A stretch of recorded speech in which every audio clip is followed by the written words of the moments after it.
Berěshith chapter 39.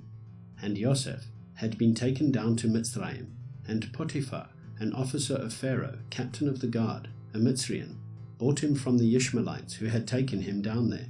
And it came to be that Yahweh was with Yosef, and he became a prosperous man, and was in the house of his master the Mitzraim.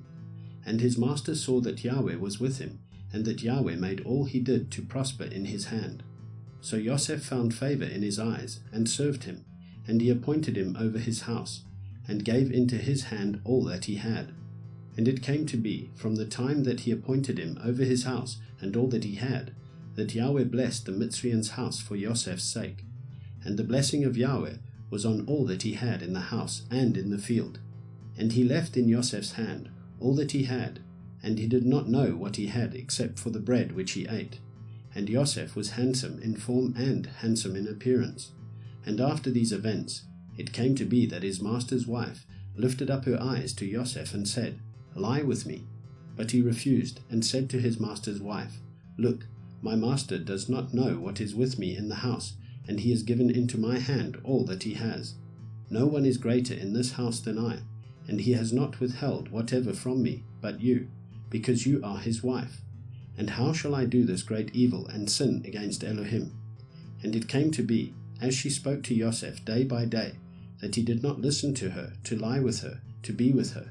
And it came to be on a certain day, when Yosef went into the house to do his work, and none of the men of the house was inside, that she caught him by his garment, saying, "Lie with me."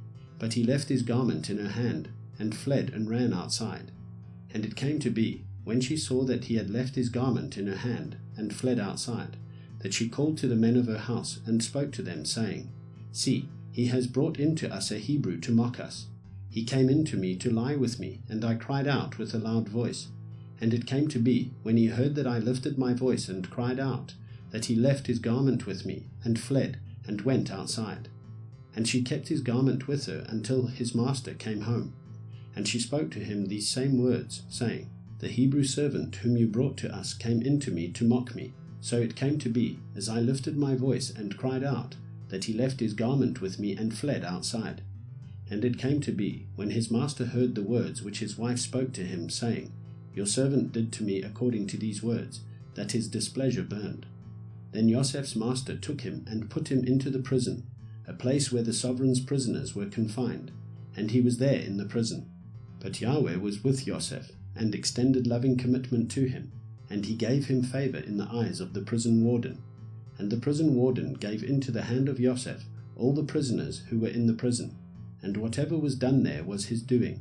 The prison warden did not look into any point that was under Yosef's hand, because Yahweh was with him, and whatever he did, Yahweh made it prosper.